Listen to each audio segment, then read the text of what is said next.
안녕하세요, 덕화입니다. 쌍용의 토레스를 시승을 하게 됐어요. 현재 이 모델은요 T7 모델입니다. 그러니까 가격은 3,020만원부터 시작을 하는데 여기에 4륜구동 들어가고 무릎 에어백 다양하게 들어가서 3,500만원대 차량이 되겠습니다. 내일에는 외곽을 한번 돌아보고 이렇게 또 디자인에 대한 부분, 그 다음에 차량이 갖고 있는 특성 이런 것들을 알아보도록 하겠습니다. 쌍용 토레스는 저도 상당히 관심이 많이 있어서 이 토레스가 갖고 있는 의미, 무쏘의 부활, 무조건 성공시켜야 된다, 이런 키워드로 해가지고 여러분들한테 그 썸네일을 한번 보여드리고도 이렇게 한번 찾아뵌 적이 있었잖아요. 토레스에 대한 여러가지 시승기를 좀 보셨을 텐데, 그 실질적으로 토레스가 갖고 있는 기존의 쌍용차가 하지 못했던 부분, 그러니까 개선해야 되는 부분인데 아직 못했던 것들, 이런 것들을 소분 부분, 여기에 대해서 순차적으로 알아보도록 하겠습니다. 세 개로 분할되어 있는 와이드하면서도 슬림한 구조의 클러스터 너무 마음에 듭니다. 개인적으로 늘상 쌍용차 G4 렉스턴부터 시작을 해서 차량이 진화를 할 때마다 늘 제가 지적했던 부분들이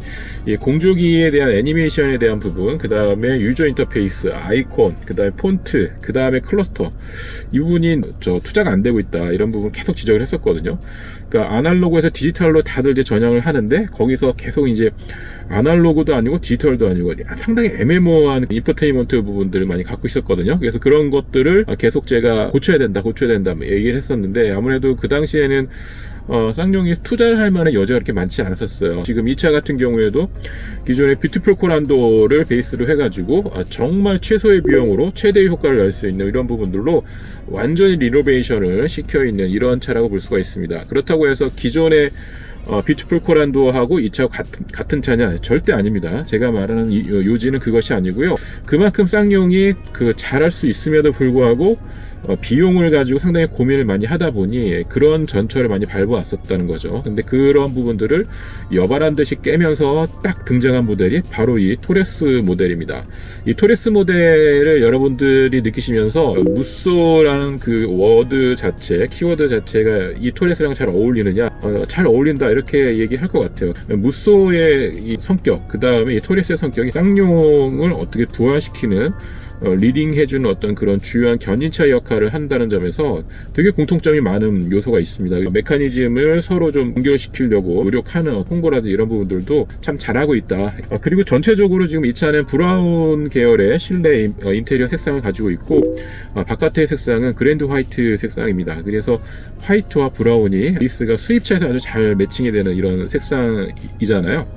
그런 색상이 좀 잘 되어 있고, 곳곳에 어떤 포인트나 이런 부분 보게 되면 랜드로버 같기도 하고, 공조기를 보게 되면은 그 아우디의 그 아래 그 공조기의 터치형 방식인 것 같기도 하고, 되게 비슷한 점들이 다 많이 있습니다. 그만큼 이제 쌍용이 진화를 하면서 그 전철을 한 단계 한 단계 밟으면서 올라갔으면은 그렇게 보이지 않을 텐데, 이미 많은 브랜드, 많은 메이커들은 저만치 이제 앞서가 있다는 상황인 거죠. 쌍용은 이제 스텝 바이 스텝을 오르지 못했기 때문에 지금은 거의 빅스텝이에요. 그러니까 여기서 여기까지 완전 확 올라간, 경제학적 용어로는 퀀텀 점프라고 그러죠. 지금 제가 말씀드린 것처럼 빅스텝을 밟았다, 이렇게 얘기를 하는데, 여느 다른 차들이 계속 한 단계 한 단계 진행해서 그 미래지향적으로 바뀐 반면에 지금 쌍용차는 이 토레스에서 다른 여타의 차들이 많이 앞서가 있는 것들을 이제서야 다 갖고 온 거예요. 그렇다 보니까 곳곳의 요소들이 우리가 익히 많이 봐온, 그러니까 많이 진화하 있는 다른 메이커들의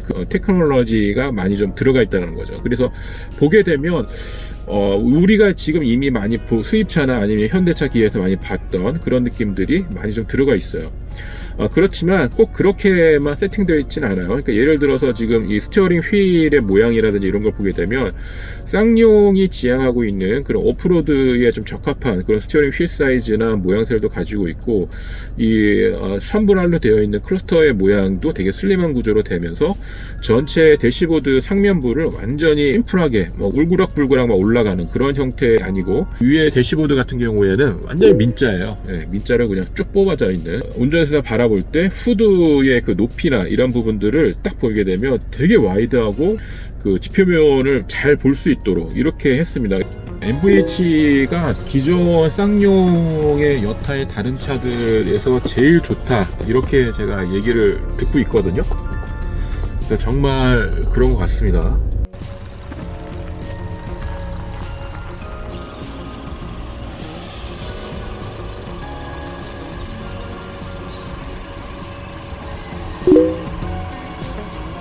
시승을 하고 있습니다.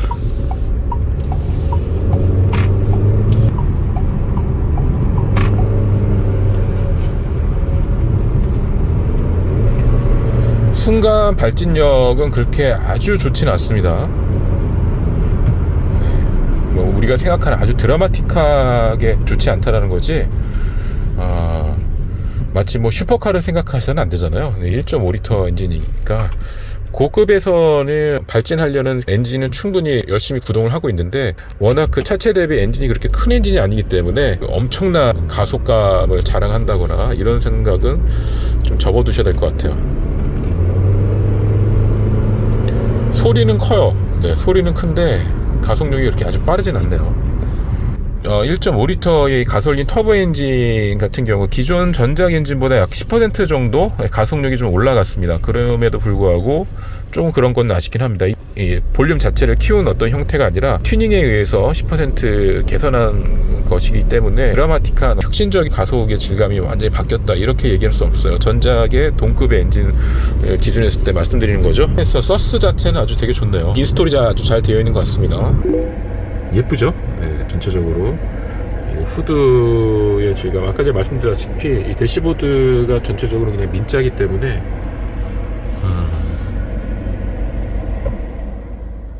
네, 지금 엔진 자동 정지됐고요.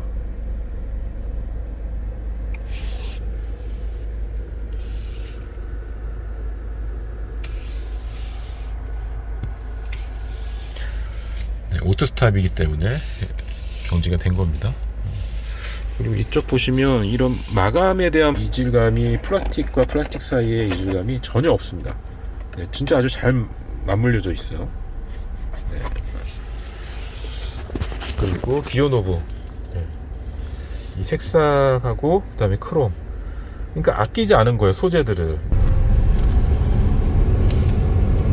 근데 한 가지 아쉬운 점, 네, 엔진입니다. 엔진이 좀 아쉽네요. 근데 시간적 여유가 그렇게 많지 않았을 거예요. 그러니까 토레스가 빨리 나와야지만 쌍용이 이제 부활 신호를 잡을 수 있기 때문에 보여줘야 되는 상황이었다는 거죠. 그래서 엔진을 좀 더 다른 엔진으로 바꾼다든지, 뭐 엔진을 자체를 개발한다든지, 뭐 그런 거 아예 상상도 못했을 거고, 기존 엔진을 개선하는 방법밖에 없지 않았을 것 같습니다. 제가 보더라도 그 운전석에서 볼 때의 익스테리어 된 후드에 올라가 있는 저 모습, 네, 저런 부분들을 센터 잘 잡고 좌우측에 그 제대로 된 위치에 잡기 위해서 이 튜닝 가게나 이런 데 가게 되면 저거 잘못 잡으면 이제 그 스트레스 엄청 많이 받거든요. 그 위치가 조금이라도 뭐 센터가 맞지 않게 들어간다든지, 그러면은 한번 후드에다가 구멍을 내거나 접착을 했기 때문에 후드에 손상이 많이 갈 수밖에 없는 구조인데, 이거를 이제 메이커 자체에서 스테리오 형태로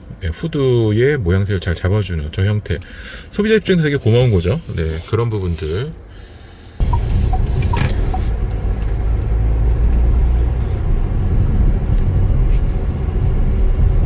네, 오렌지. 네, 오렌지가 답인 것 같아요. 근데 화이트는 너무 밋밋하잖아요. 아니면은 레드나, 네, 이렇게. 이게 가장 잘 선택한 색상이 아닐까, 이런 생각이 드네요. 공조기 부분들 터치가 잘 안 된다든지 뭐 이런 얘기 많이 있는데, 네, 터치 아주 잘 됩니다. 네. 근데 그 색깔에 대한 부분들하고 좀 사운드가 약간 좀 너무 튀는 사운드, 이게 띡띡띡, 이게 약간 고급스러운 사운드의 띡띡이가 아니라